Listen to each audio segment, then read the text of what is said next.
Hello friends. So today we are here to discuss about COVID-19 management.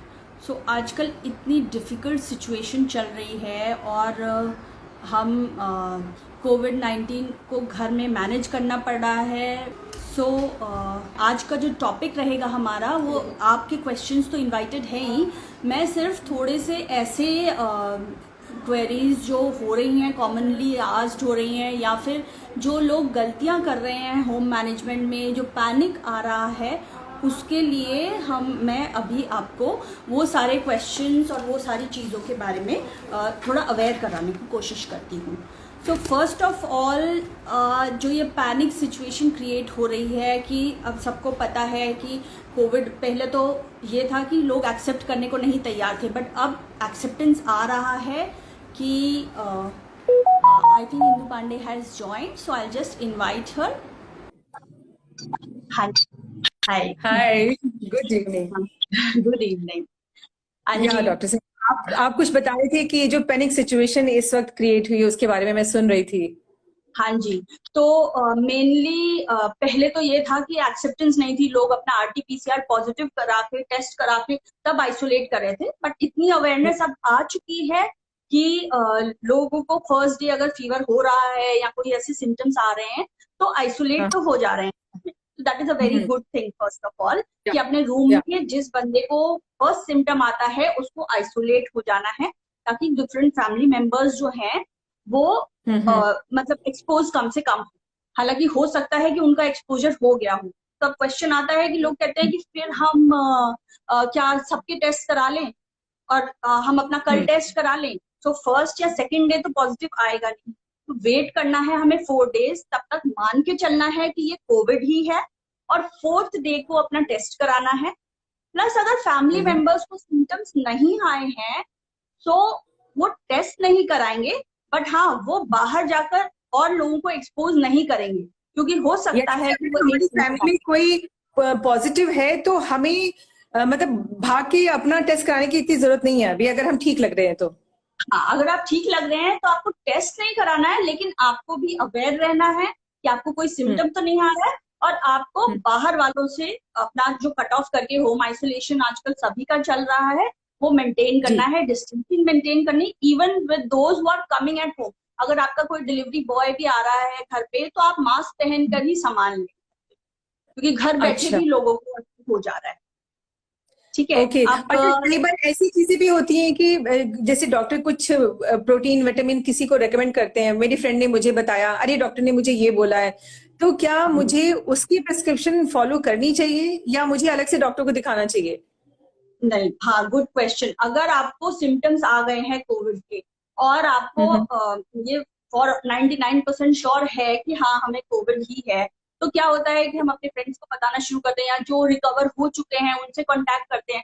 और well wishers, I know, हम सब एक दूसरे का भला ही चाहते हैं, सब हेल्प ही करना चाहते हैं. मगर इसमें कभी कभी क्या होता है, एक पैनिक सी सिचुएशन हो जाती है कि लोग और ज्यादा आपको हर समय कांटेक्ट कर रहे हैं, हर समय आपको अपने अपने सजेशंस दे रहे हैं, ये कर लो, वो कर लो, हमें डॉक्टर ने ये ड्रग प्रिस्क्राइब की थी, आप ये कर लो. तो प्लीज प्लीज आप इस सब बातों में आप सुनिए, आप उनको बताइए कि आप ठीक हैं, बट थोड़ा सा आप सोशल मीडिया में इतना कट ऑफ रहिए, या लोगों को सिर्फ एक सेंटेंस में व्हाट्सएप में अपना बताते रहिए कि मैं ठीक हूँ. बाकी आप किसी डॉक्टर के अंडर जरूर आए. और विटामिन एंड ऑल हेल्प.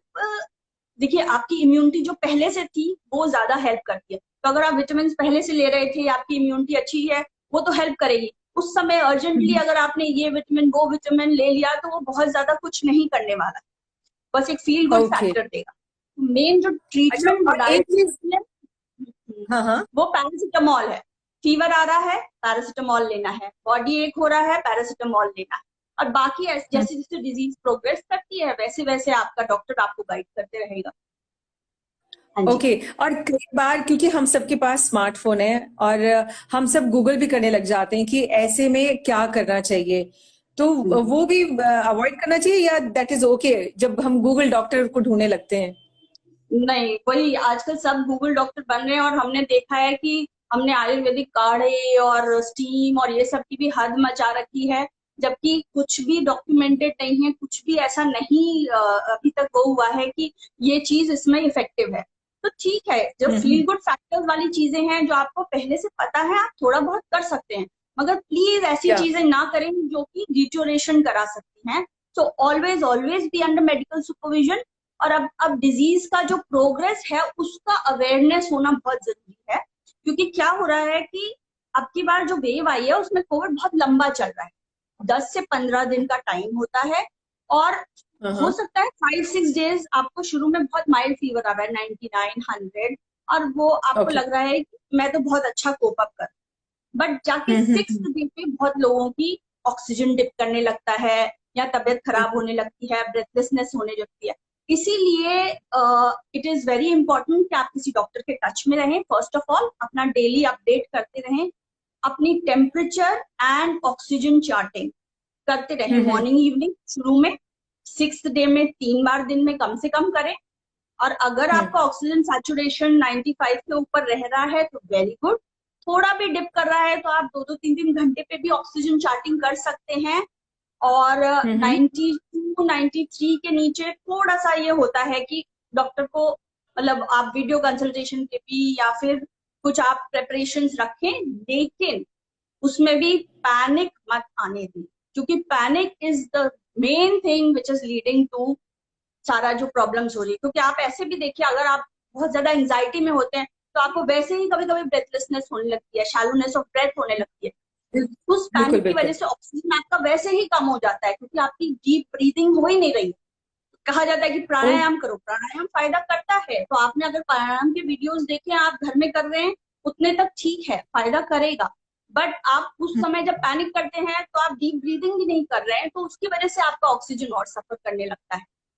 तो इसीलिए ओके सबसे पहले जो सपोर्टिंग है, जो पेशेंट्स का घर वाले हैं, उनको पेशेंट को सूद करके रखना है कि we have arranged everything, we are in constant touch with somebody, और या उनको डीप ब्रीदिंग के लिए मोटिवेट करते रहना है।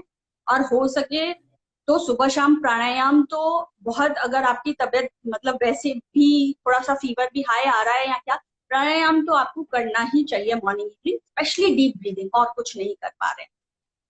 ओके डॉक्टर साहब, एक और चीज पूछी थी कि जैसे मैसेज सर्कुलेट होने शुरू हो जाते हैं, अब जो मैसेज सर्कुलेट हो रहे हैं वो हो रहे हैं इक्विपमेंट्स के, कि हमारे पास ऑक्सीमीटर होना चाहिए, हमारे पास ये होना चाहिए, और ऑक्सीजन का सिलेंडर भी होना चाहिए। तो ये जो दवाई से उठ के अब हम ये इंस्ट्रूमेंट पे आ गए हैं, तो ये कहाँ तक ठीक है? क्योंकि बार बार ऑक्सीमीटर लेके अगर हम चेक करते रहेंगे तो वो भी डराता है शायद, जो डॉक्टर नहीं है उसको। हाँ जी, लेकिन पल्स ऑक्सीमीटर तो जरूरी है, मैं कहूंगी। वो तो अभी हर घर में अच्छा। है भी और होना भी चाहिए। और मॉर्निंग इवनिंग, जैसे मैंने कहा कि फर्स्ट 6 डेज भी जब आप ठीक हैं तब भी आप एक मॉर्निंग और एक इवनिंग रीडिंग ले लेना चाहिए। और 6-7 डे के बाद थोड़ा सा आप और कॉशियस होके, चार्टिंग बहुत जरूरी है। और बाकी ऑक्सीजन अरेंजमेंट तो मैक्सिमम ये है कि अगर हाँ आपका 91-92 जाने लगा है तो लोग ऑक्सीजन कॉन्सेंट्रेटर्स भी कर रहे हैं घर में अरेंज, उसका ऑब्वियसली लर्न कर रहे हैं, या तो किसी, वो भी किसी मेडिकल सपोर्ट के साथ, या तो आपके होम केयर वाले आजकल बहुत सारे पैकेजेस मिल रहे हैं, या फिर किसी डॉक्टर या से सुपरविजन में आप वो सीखें और प्रॉपर तरीके से। क्योंकि क्या हमने एक आध केस ऐसा भी देखा है कि ऑक्सीजन कॉन्सेंट्रेटर जो होता है वो एयर से ऑक्सीजन खींच कर ऑक्सीजन बनाता है। तो अगर आप उसको घर में यूज कर रहे हैं और आप एक क्लोज रूम हाँ में, एसी रूम में बंद होके बैठे हैं, तो वहां ऑक्सीजन की दिक्कत होने लगती है।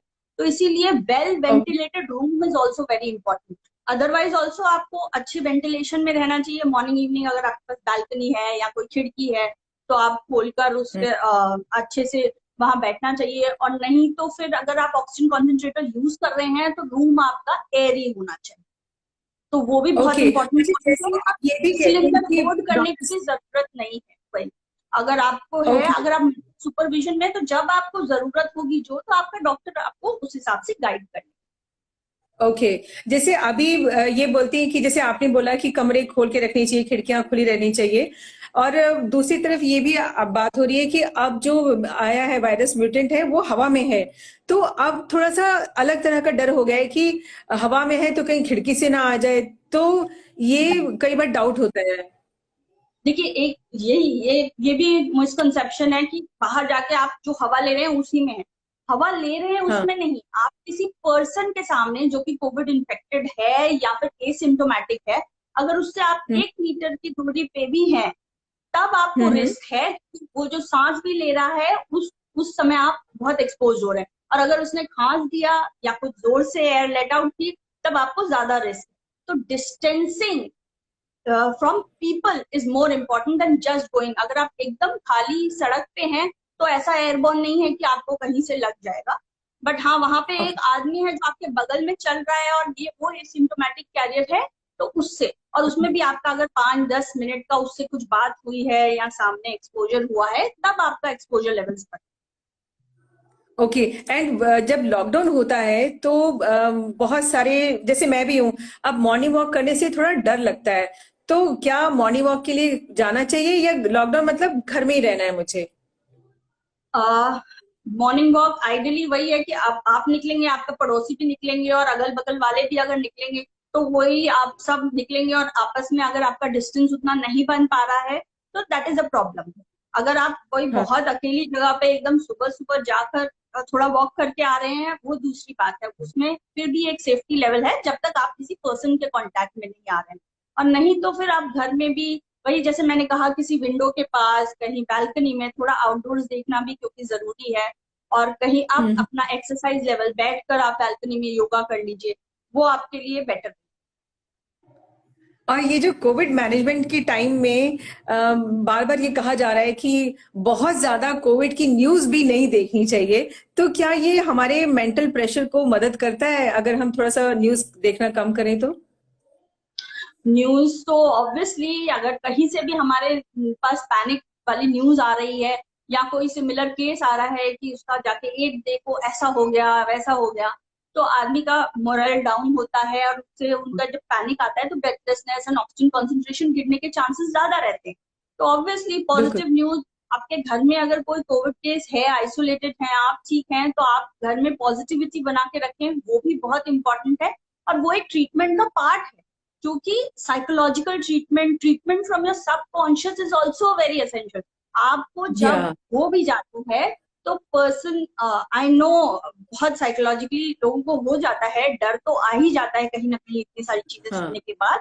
बट फिर भी आप हम्म। अगर अपने आप को इतना स्ट्रांग करके रखें, अपने आप को बोल कर सिर्फ इतना रखें कि नहीं, I will pass through it, और हो जाएगा।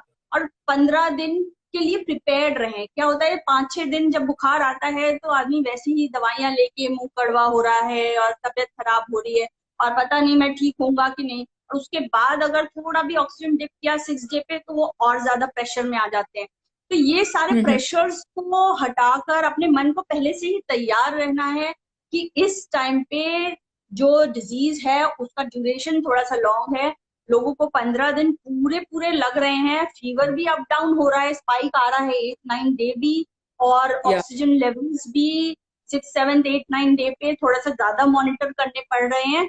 इसीलिए जब तक आपका 90 के ऊपर रह रहा है ऑक्सीजन, आप होम मैनेजमेंट का, और ऑक्सीजन लेवल्स कॉन्सेंट्रेटर या कोई भी और चीज ट्राई करने से पहले मैं कहूंगी, एक बहुत ही इंपॉर्टेंट जो व्हाट्सएप वीडियोस भी सर्कुलेट हुए हैं which is authentic, is pronation. आदमी जब उल्टा लेटेगा तो ऑक्सीजन हाँ। लेवल बहुत अच्छे से बढ़ते हैं। तो आप ज्यादा से ज्यादा, वैसे भी अगर आपको कोविड है तो आप फिर 6 डे से उल्टा लेटा करिए दिन भर में 2-3 बार, तो वो आपके ऑक्सीजन लेवल्स ओके। को बहुत हेल्प करेगा। नॉर्मली भी आप कर सकते हैं कि उल्टा लेटे, जिसको कोविड डायग्नोज हो गया है वो अगर शुरू से ही करे तो शायद ये नौबत ही ना आए कि 6 डे पे आपका ऑक्सीजन बहुत वो करे।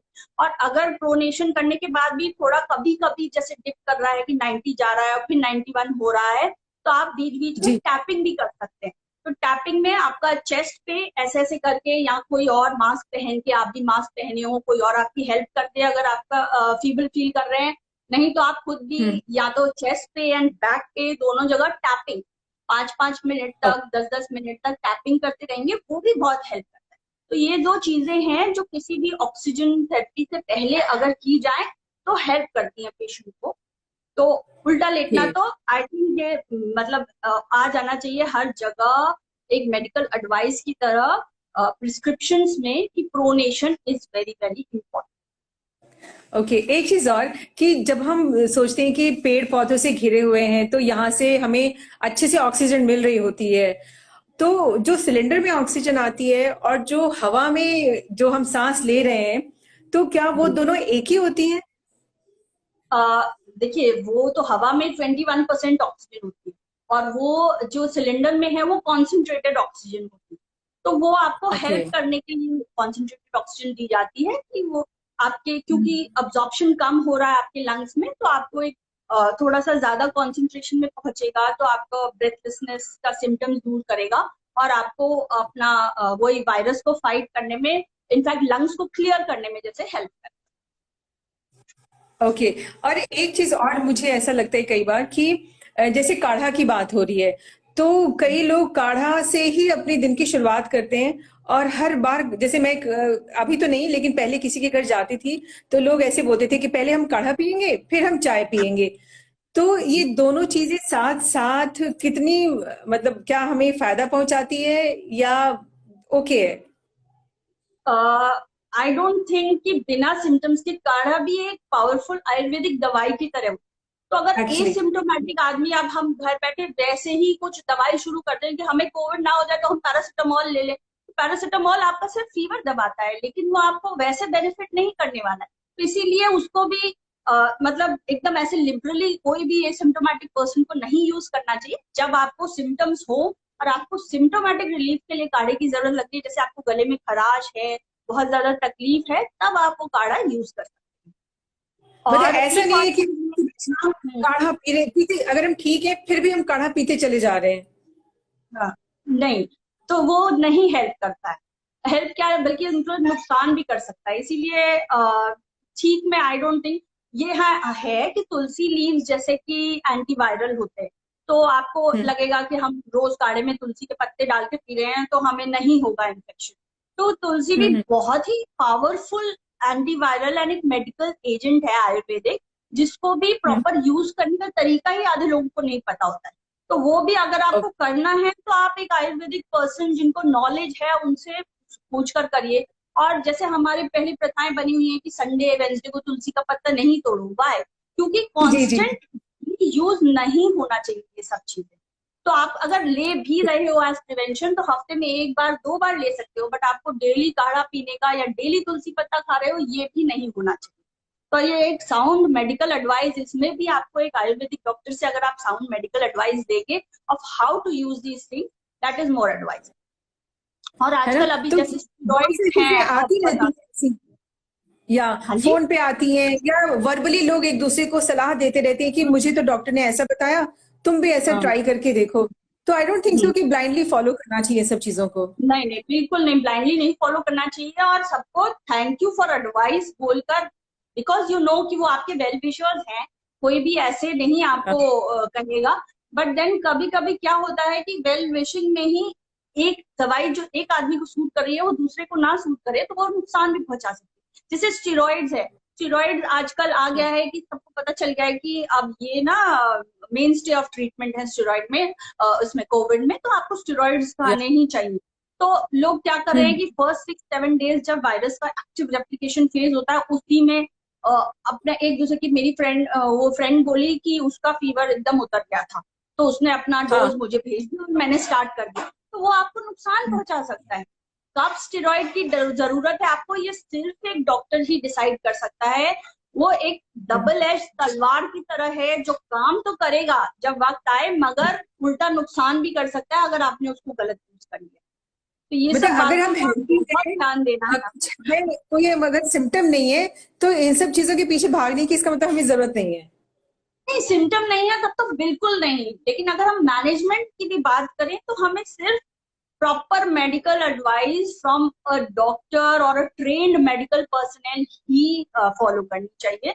और फ्रेंड्स एडवाइस को आप एक हेल्दी तरीके से लेकर आप उन्हें ये बताइए कि आप ठीक हैं, मेडिकल सुपरविजन में हैं और आप सब कुछ डॉक्टर की एडवाइस के अकॉर्डिंग कर रहे हैं। इसीलिए आप इधर उधर से सुनकर और मैं ये ड्रग स्टार्ट कर लूं, मैं फेबी फ्लू स्टार्ट कर दूं, मैं रेमडेसिविर का इंजेक्शन ले लूं, ये सब आप अपने आप अगर आप डॉक्टर को भी बार बार ये सजेस्ट करेंगे तो डॉक्टर्स का भी कभी कभी पैनिक हो जाता है, क्योंकि वो आपके पास नहीं है, आपको देखा नहीं। जब वीडियो कंसल्टेशन कर रहे हैं और आपको सिर्फ मॉनिटर कर रहे हैं और आप कहें नहीं नहीं मुझे तो ऐसे होने लगा और मेरी फ्रेंड ने ये लिया था उसको फायदा हुआ, तो डॉक्टर भी कहीं ना कहीं कभी डगमगा सकते हैं। तो इसीलिए प्लीज बी अंडर सुपरविजन और एक साउंड मेडिकल एडवाइस, जो आजकल बहुत अच्छे नॉर्म्स आ गए हैं और सारे मेडिकल डॉक्टर्स के पास ये नॉर्म्स हैं कि कब क्या चीज स्टार्ट होनी चाहिए, तो प्रॉपर तरीके से ही किया जाए तब अच्छा होता है। वाह, वेरी नाइस। तो और क्या हमें ध्यान रखना चाहिए? बहुत छोटी छोटी चीजें होती हैं जो हम मिस कर जा रहे हैं, और आजकल जैसे छोटे शहर वर्सेस बड़े शहर, तो कई तरह की चीजें, जैसे अभी मैं अखबार में पढ़ी थी कि फिटकरी से हम लोग ठीक हो गए, कोई कह रहे हैं कि हमने वो गुरुज गूगल कोई आयुर्वेदिक है उससे हो गए, और अंधों की तरह लोग तोड़ना शुरू कर देते हैं। तो उसके बारे में आप क्या कहना चाहेंगे कि इस तरह की जो इन्फॉर्मेशन आती है, नहीं, पढ़ें वही हम मैं लोग कह पर? रही हूँ कि आप कोई भी ओरल ड्रग ना लें बिना उसके, या फिटकरी भी आपको अगर सूंघनी है तो ठीक है, बट उसका कुछ बनाकर, I don't know how they are using it, या फिर जैसे वो कपूर के वो कह रहे हैं कि आप सूंघिए, वो कब काम करेगा? जब आपका नोज ब्लॉक्ड है तो ठीक है, उसकी फ्रेग्रेंस आपके नोज के लिए बेटर होगी, बट ऐसा नहीं है कि वो आपके जल्दी से ऑक्सीजन लेवल्स इंक्रीज कर देगा। तो आप जो वैसी वाली एडवाइस है कि आप थोड़ा सा स्टीम ले लो, ठीक है, अगर आपको सिम्टोमेटिक रिलीफ दे रहा है यू कैन, बट और जो योगा प्राणायाम की है वो तो मैं भी कहूंगी कि आप फॉलो करो। आजकल प्रिस्क्रिप्शन में डॉक्टर्स ही लिख के दे रहे हैं, इनफैक्ट ये फॉलो होनी चाहिए। और जो प्रोनेशन मैंने बताया, उल्टा लेटने वाली बात और टैपिंग वाली बात, ये दो चीजें जो बहुत इफेक्टिव है, ये करनी चाहिए। बट ओरल कोई भी थेरेपी लेने से पहले मेडिकल एडवाइस। वाह, वेरी नाइस। क्योंकि अभी मुझे कई बार ऐसा लगता है कि थोड़े थोड़े टाइम के बाद ना ये सब चीजें बार बार बताने की जरूरत है, क्योंकि हम लोग आसपास ऐसे लोगों को देख रहे हैं जो बार बार एडवाइस करते हैं, आप ये कर लीजिए, आप ये कर लीजिए, इस तरह की चीजें।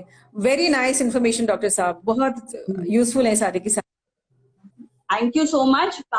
सच में इस समय लोगों के डाउट्स क्लियर करने की बहुत जरूरत है, and I would ask people कि अगर आपको कोई भी और क्वेरी हो, आप मुझे डीएम भी कर सकते हैं, कमेंट्स में भी पूछ सकते हैं, but please without medical advice कोई भी ओरल ट्रीटमेंट, चाहे वो विटामिन ही हो, ठीक है, they can help you, but उसके भरोसे आप मत रहिए। और सिर्फ आइवरमेक्टिन, पहले हो रहा था कि आइवरमेक्टिन ड्रग है विच विल क्योर कोविड, तो आइवरमेक्टिन ऑल्सो कुछ डॉक्यूमेंटेड नहीं है, डॉक्टर्स चला रहे हैं, बट जैसे 3 days चला रहे थे, अब लोग 5 days पे शिफ्ट हो गए हैं एक दूसरे के वर्ड ऑफ माउथ से। तो ऐसी चीजें प्लीज ना करें और सिर्फ डॉक्टर की एडवाइस फॉलो करें। Thank you.